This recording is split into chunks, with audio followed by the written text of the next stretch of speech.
ضلع عادل آباد کے اردو بھون ہال میں جیون دان ایسوسی ایشن فار ویلفیئر ایکٹیویٹیز کی جانب سے ایک مشاورتی اجلاس کا انعقاد عمل میں لایا گیا،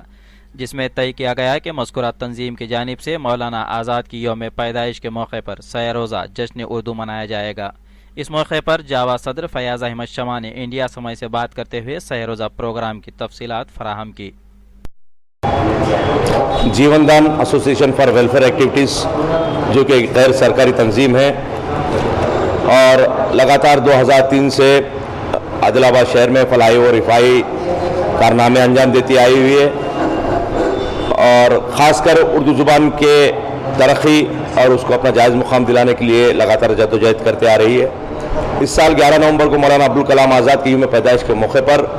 اور اس موقع کو پرمسرت بنانے کے لیے جیون دان ایسوسی ایشن فار ویلفیئر ایکٹیویٹیز نے شہر کے ذمہ داران، محبان اردو، اقلیتی سیاسی قائدین، ان تمام لوگوں کی اشتراک اور تعاون سے یہ طے کیا ہے کہ نہ صرف 11 نومبر کو مولانا کا یوم پیدائش منایا جائے بلکہ اس کو ایک یادگار تاریخ بنانے کے لیے سہ روزہ جشن اردو منایا جائے۔ اس سلسلے کی کڑی کے طور پر 10 تاریخ کو ایک مشعل ریلی اردو میڈیم اسکول کے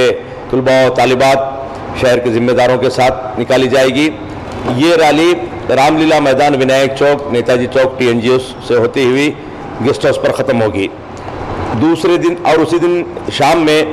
مولانا ابوالکلام آزاد کی حیات زندگی اور ان کے کارناموں پر ایک تحریری مقابلہ بھی ہوگا الفلاح اسکول میں محمد آصف الدین صاحب کی نگرانی میں۔ 11 تاریخ کو ایک بلڈ ڈونیشن کیمپ منعقد کیا جائے گا اردو بھون NTR چوک عادل آباد پر۔ ٹھیک اسی طرح پروگرام کی آخری کڑی کے طور پر یتیم خانے میں کپڑے اور فروٹس کی تقسیم عمل میں لائی جائے گی اور شاہد احمد توکل کی نگرانی میں ان کے صدارت میں ایک عظیم الشان کل ہند مشاعرہ منعقد کیا جائے گا۔ اس موقع پر ہم تمام محبان اردو اور ذمہ داروں سے یہ خواہش کرتے ہیں کہ بلا لحاظ سیاسی تفرق زیادہ سے زیادہ تعداد میں جمع ہو کر اس ریلی کو